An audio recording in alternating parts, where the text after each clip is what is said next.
Shalom, queridos. Hoje é Jeremias capítulo 4. Eu gosto de aplaudir Jesus, porque somente Ele poderia fazer isso. Olha onde nós já estamos. Começamos em maio de 2023. Hoje já estamos em Jeremias. Jeremias capítulo 4. Isso significa que estamos preparados para ganhar, consolidar, discipular e enviar. Então vamos para Jeremias capítulo 4, vendo o Senhor Deus avisando mais uma vez, através de Jeremias, que trará um grande mal vindo do norte. É o grande, poderoso e implacável exército da Babilônia.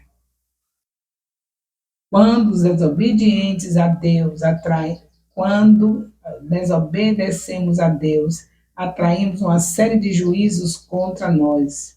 Embora a graça de Deus seja a causa de não sermos consumidos, o Senhor é justo e não deixa impune o amor ao pecado.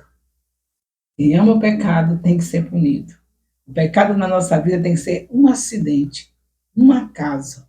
E mesmo assim, imediatamente se humilhar, se arrepender para o resto da vida. O amor de Deus, o amor de Israel e Judá ao pecado e seu constante desprezo ao arrependimento provocaram a ira de Deus e o levaram a tomar atitudes enérgicas contra eles.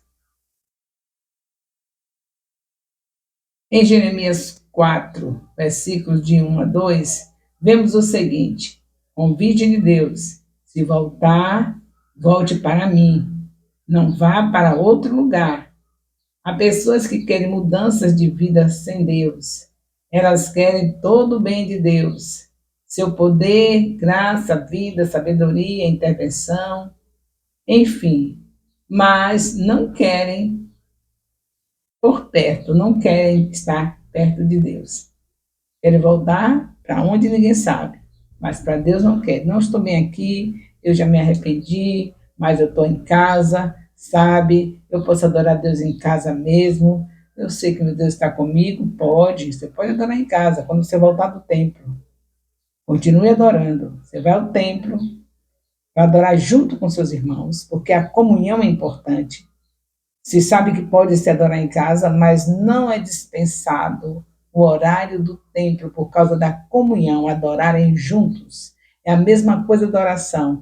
Você pode orar em casa 24 horas, tira o tempo de orar no templo, porque lá é casa de oração. No mínimo, você chegue 15 minutos antes do culto, para você orar pelo pregador, orar por todas as questões necessárias para que esse culto seja para a glória de Deus.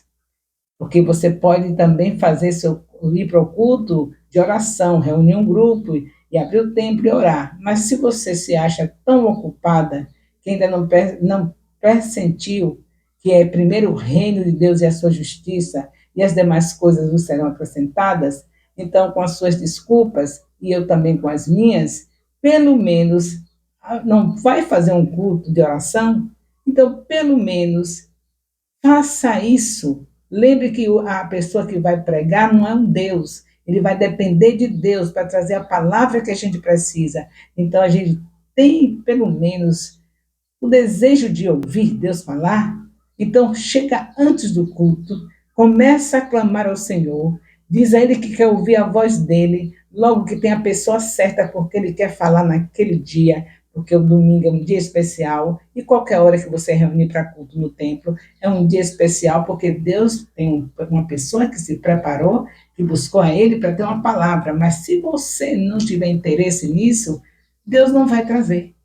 Você precisa chegar, por isso que sai falando, o culto não foi legal, não cantou a música que eu queria, a pregação misericórdia, só foi para apanhar, só vim apanhar. Ou, se você se preparar, chegar cedo e orar, até quando você é exortado, você recebe, porque você sabe muito bem que Deus fere, mas Ele também sara.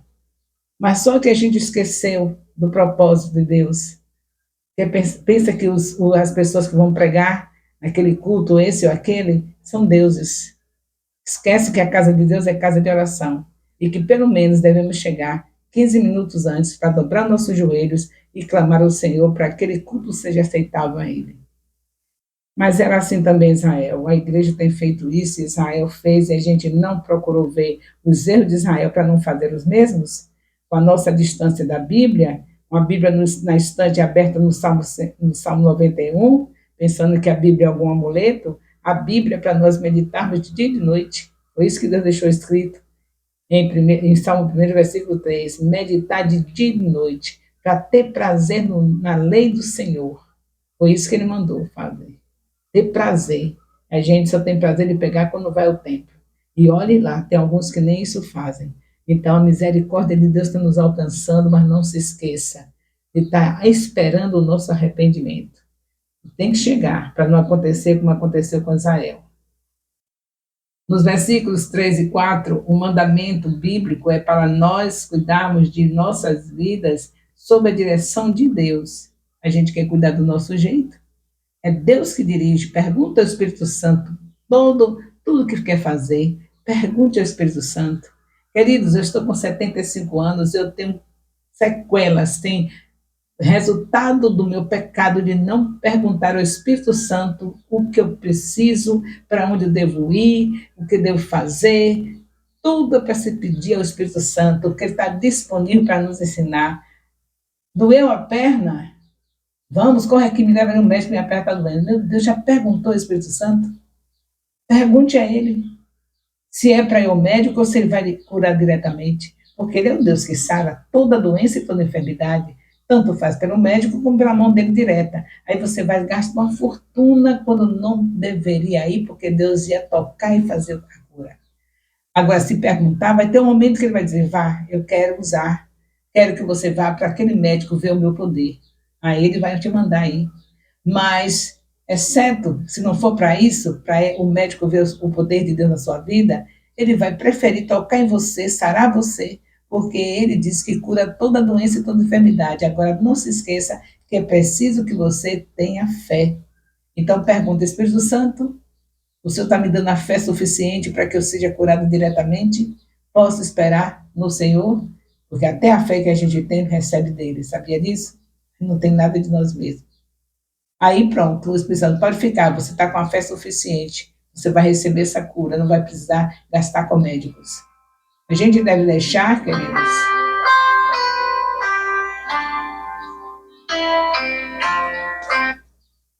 a gente deve deixar, queridos, que o nome do Senhor seja glorificado em nossas vidas e deixar as vagas dos hospitais para as pessoas que não conhecem a Deus. E nós iremos lá só para fazê-las conhecer. Mandar a enfermidade embora, surpreender os médicos, surpreender a todos e ver aquela pessoa receber a Jesus Cristo por ver o poder dele nas suas vidas. É para eles que estão lá. Aquele leito que você ocupa era para uma pessoa que não conhece a Deus. Exceto quando Deus te envia, pelo fato dele querer que você esteja lá para o médico ver o que ele vai fazer na sua vida. Aí é diferente. Mas, tirando disso, deixa a vaga lá para a pessoa que não conhece a Jesus e vá no hospital visitar os doentes, que é assim que o Senhor manda. Vai para Mateus 25, de 31 a 46, que você vai ver o Senhor dizendo, vinde bendito do meu Pai, quando eu estava enfermo, foi me visitar. Então, eles que vão, porque não entendem, não conhecem a Deus, vão e chegam lá, vai receber a sua visita. Você que conhece a Deus, sabe que tem a obrigação de visitar os enfermos, vai lá, visita, repreende aquela enfermidade, os médicos vão ficar impactados, o doente também, e vai ter uma vida que você vai ganhar. Aí já vai ser uma discípula sua, como discípulo. Se for um homem, vai visitar um homem e vai ter um discípulo. Aquele que Deus curou através de você, com certeza vai estar atrás de você e você vai dizer a ele que tem uma cura mais importante, que é a cura do Espírito. Para ele receber Jesus, que isso acontece. Ele vai ser curado, o Espírito vai ser restaurado. Então, queridos, vamos fazer o discipulado da maneira correta. A maneira correta não é somente eu ir para o lugar das invasões, não. Hospitais também têm discipulado. Vai ganhar vidas para discipular no hospital. Mas a gente está fazendo ao contrário. Deu uma dor na perna, sai correndo, sem consultar a Deus, vai para o hospital, fica lá deitada na cama que alguém que não tinha Cristo precisava. Tomando o lugar da pessoa que não tem Cristo, tem que ir, porque não tem conhecimento de Deus. Mas você só vai quando Deus mandar. Eu não sou contra médico, não, mas cada qual no seu cada qual. A nossa posição é esperar primeiro em Deus. Quando Deus dizer, pode ir, minha filha, que eu quero te usar lá. O médico vai ver o meu poder na sua vida, vai ver a tua fé, e ele vai ver, não tem jeito, e você vai dizer, tem jeito, porque meu Deus, é o que dá a última palavra. E você vai ficar curado e sair de lá curada para ele ver que eu sou o Senhor. É assim, desse jeito, queridos, para a minha vida e para a sua. Eu não estou aqui para fazer, mostrar que eu sou melhor, eu estou mostrando o que é que devemos fazer. Eu e você temos que fazer isso que está sendo dito aqui agora. Temos que ter tudo dirigido pelo Espírito Santo. Amedrontados pensando que alguém vai passar na frente de Deus. Se for os dias contados para ser naquele dia de ir embora, tanto faz você ir para o médico como não ir, você vai. Porque Deus tem os nossos dias contados.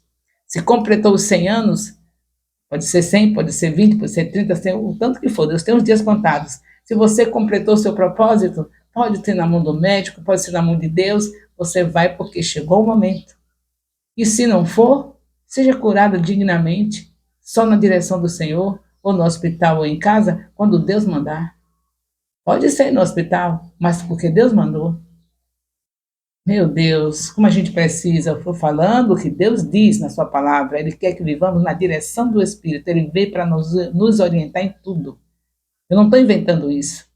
Quando se fala direção do Espírito, a gente só pensa o quê? A direção do Espírito é naquela loja, ele está me dirigindo, me mostrando que eu sou cabeça, não sou cauda, ele está me levando naquela loja para eu comprar aquela mobília que eu sempre desejei, e aí ele está me dirigindo para isso, para coisas materiais, é isso que você pensa, não é?